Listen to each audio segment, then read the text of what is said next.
So Dredge versus Jund, game 3 here. And I will say something here for Ryan. He has done his homework heading into this tournament. He has 4 Grim Flares in his deck, and he was savvy enough to pack 4 Leyline of the Void in his sideboard. And starting the game with Leyline against Dredge, as he's doing right now, it's tough for them to beat that. I believe, talking with Tom Ross and Todd Anderson, they said that they're not going to try to beat this card. They don't think they can. Yep. There's nothing in his sideboard that removes this card. The thing about a card like Grafdigger's Cage is you can play a couple pieces of artifact removal, try to draw to them naturally. If you cast Faithless Looting, as we see Tom doing here, the stuff you discard will still be there if you want it after you find your artifact removal spell. Leyline just exiles that stuff as you go. Won't have that looting to flashback later, even if he finds a piece of enchantment removal, and just has to restart building his game plan if he even finds it. So Tom's gonna have to play a very honest game of Magic. He starts on Insolent Neonate, and on turn 2 he's gonna Faithless Looting, attack for 1. Ryan will Lightning Bolt the Neonate. And you look at Tom's hand: Stinkweed Imp, Prized Amalgam, Insolent Neonate. Numbers 2 and 3. Those are his remaining cards. He can rummage one of them away in response to this bolt. We'll see if he does. Yeah, his game plan here is cast Prized Amalgam, so he needs a 3rd land for that. And he'll do that. And hope that it somehow connects a bunch. He finds a 3rd land. It's a copy of Dakmor Salvage, so it'll come into play tapped. Tom then replaces the Neonate with another one. And for Ryan Hare, his turn 2 play is Scavenging Ooze. Grizzly Bear. Yeah, Neonate. A little redundant with the Leyline of the Void, but still quite good. It will serve as backup should Tom even find a removal spell for the Leyline of the Void. Tom plays a 3rd Neonate and a Dakmor Salvage. For Ryan Hare, he'll Inquisition, takes Prized Amalgam from Tom's hand. Those Neonates, remember, have Menace, so Ryan will need a 2nd creature if he wants to block them. Yep. Takes the Prized Amalgam because Nessian Courser is larger than Grizzly Bear. Oh. Makes sense. Tom will try for Stinkweed Imp. Ryan will Lightning Bolt it. Ryan did miss his land drop last turn and has gone to 12 off Insolent Neonates. The race is on.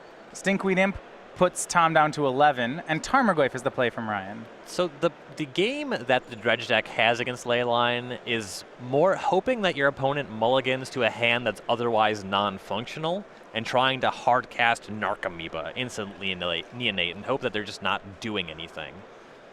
Tom hits him down to Ryan down to 10 with 2 Neonates and plays the 4th Neonate out of his deck. Inquisition takes Conflagrate out of Tom's hand. He's now empty-handed. Which Tom could have cast for 1 point of damage had he still had it in hand. And the race continues. It's 5 damage from Ryan, and Tom Ross drops down to 6. He'll swing for 3 with the Neonates. He puts Ryan to 7. And what a top deck. It's the 3/3 Prized Amalgam. That's quite good. Can Tom win this? Yeah, he can. Oh my goodness. He has a lot more in the way of dead draws from this point than Hare does. I mean, most of his cards are dead draws, right? We could draw Loam, a land. Shriekhorn, Bridge from Below, Golgari Grave Troll. But look at this. At 7 life, Ryan Hare questioning if he wants to continue this race. He could lose it to Tom. Ryan has 5 power on the board to Tom's 6 power, and 3 of Tom's creatures have Menace. Yeah, and Tom has the option to start chump blocking with these Neonates. When he starts doing that, if he draws one of his blanks, he can use that as a redraw because the 1 point of damage won't matter as a blocker anyway. And it's the Menace that's getting Ryan. Yes. So Ryan could, in many situations, just sit back on his creatures. But he's not confident that he can block.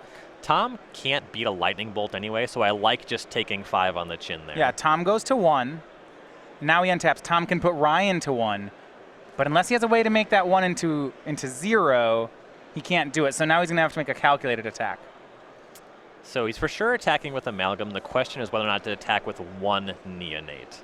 See, if you want to be the master, Tom Ross could just draw his 2nd Conflagrate here and then just one him. That would be brilliant. I would make that. I would do that. You should draw that spell. So Tom will swing with 2 creatures. It puts Ryan to 3. He'll then sacrifice that Neonate to discard and draw. And he draws into Narcomoeba. He'll play it. Remember, that creature has flying. Love that proactive redrawing. Narcomoeba was a great draw here, back on 3 potential blockers in the face of a removal spell. Well, Tom's next attack is lethal here, right? 1 damage off the Narcomoeba. And if Ryan blocks the Amalgam, he can't block either Neonate. Right. That's 3. Yeah, Hare's in trouble. He's up against the ropes, despite having the most impactful card in the matchup on the table. This is such a weird game. I suppose as long as Ryan draws a creature, he can swing here, force Tom to block both of them, and just play a card.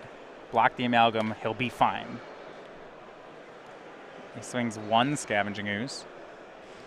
That will take the lethal attack off the table. Narcomoeba chump blocks, and Ryan passes. We're back to Tom. He can only force 2 damage. This game has become surprisingly close.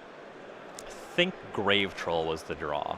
Okay, that's not a card. We mentioned that. Tom has a lot of really bad draws here. Yep. He will swing Neonate. It has Menace. Ryan can't block. He goes to 2.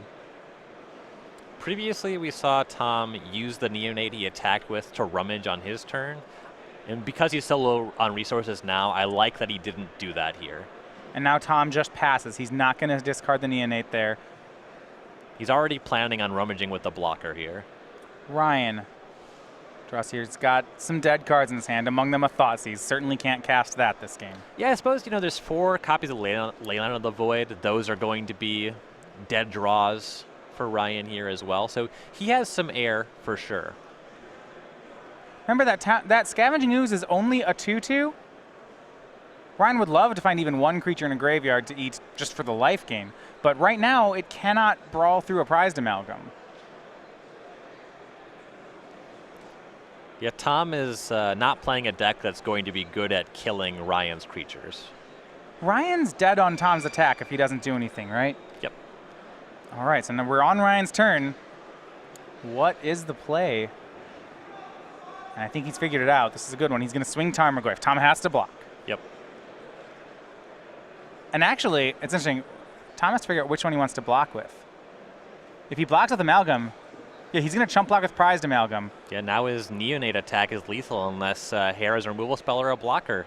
He'll pass. Tom swings 2 Neonates. Does it work? And Tom Ross just wins through a ley line. What did we just see? I had a turn 0 ley line, and I would have got away with it. It wasn't for you and your menacing vampires. Tom, the full play set of Insolent Neonates, a couple prized Amalgams, a Narcomoeba, and he wins? Is there a more Tom Ross outcome for that match that you can imagine? What just happened? Has he ever won a conventional game of Magic in his life? Well, Tom Ross improves to 9-2.